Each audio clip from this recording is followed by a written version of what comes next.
Hello friends, एक बार फिर से आप लोगों का स्वागत है मेरे चैनल में। आज हम बात करेंगे कि बेबीज़ किस किस वजह से रोते हैं।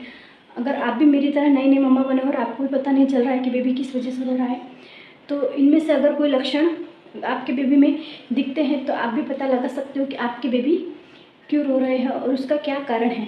तो सबसे पहला कारण होता है भूख। अगर आपके बेबी को भूख लगती है तो वो थोड़ा थोड़ा रोएंगे फिर चुप हो जाएंगे, थोड़ा रोएंगे फिर चुप हो जाएंगे। तो इसका साइन ये होता है कि आपके बेबी को भूख लगना स्टार्ट हो गई है। जब उनकी भूख बहुत ज़्यादा बढ़ जाती है तो फिर वो कंटिन्यूस होते हैं। तो आपको तब तक का वेट नहीं करना है, तुरंत उसको दूध पिलाना। डायपर, अगर आपकी बेबी की डायपर या लंगोट गीली हो गई है या उसने पीपी या छी कर दी, उस वजह से भी बेबीज रोते हैं।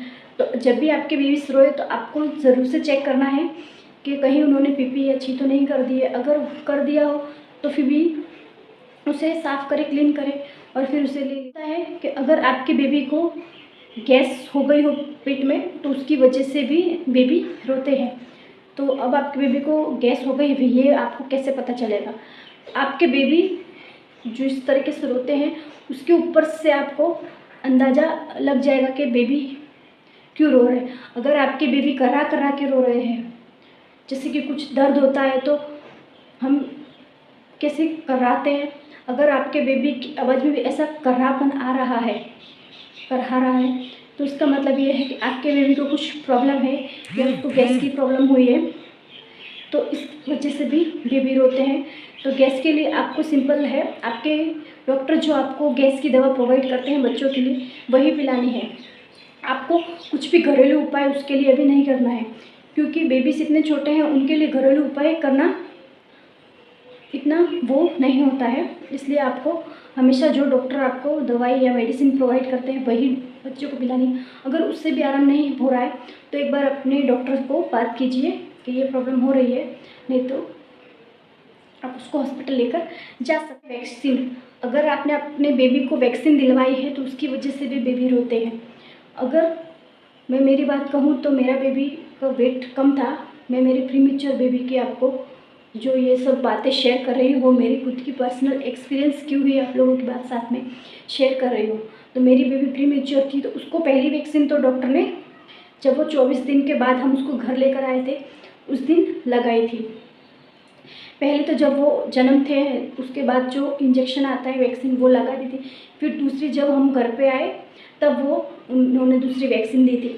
बट जो थर्ड वैक्सीन होती है वो वैक्सीन हमने उसको लगवाई थी तो हम बहुत परेशान हुए थे, क्योंकि हमारी बेबी कंटिन्यू 2 दिन हमको इतना परेशान किया था और कंटिन्यू इतना रो करी थी। तो उससे हम लोग बहुत डर गए थे और बहुत परेशान हो गए थे। इसलिए अगर आपका बेबी प्रीमेच्योर है तो आपको वैक्सीन दिलाने में देर नहीं करनी है। थोड़ा उसका वेट गेन हो जाए उसके बाद आप उसको वैक्सीन दिलवाइए। 1-2 महीना आगे पीछे होगा तो कुछ फ़र्क नहीं पड़ता, आपका बेबी हैरान होगा। इससे अच्छा है कि आप उस थोड़ा वेट कर ले फिर ही उसको वैक्सीन दिलाएं। तो एक ये कारण हो सकता है कि आपका बेबी रो रहा है, तो रो रहा है या उसको बुखार आया है तो आप क्यों दवाई है वो पिला सकते हैं जो डॉक्टर ने दी है। अगर फिर भी उसको आराम नहीं पड़ रहा तो आप एक बार अपने डॉक्टर के पास कंसल्ट। आपका बेबी अकेला पड़ रहा है, उसके आसपास में कोई नहीं है तो भी वो रोता है, क्योंकि कभी कभी बेबी अकेले होते हैं, उनको आसपास कोई नहीं दिखता है, अकेला महसूस करते, उस वजह से भी आपको पास बुलाने के लिए भी रोते हैं।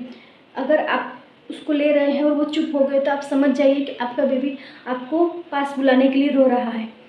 तो बस ये सब थे कुछ कारण जिसकी वजह से बेबीज़ रोते हैं। तो आई होप आप लोगों को मेरा ये वीडियो पसंद आएगा। पसंद आया तो प्लीज़ लाइक करें, शेयर करें, सब्सक्राइब करें। मिलते हैं नेक्स्ट वीडियो में। Bye bye.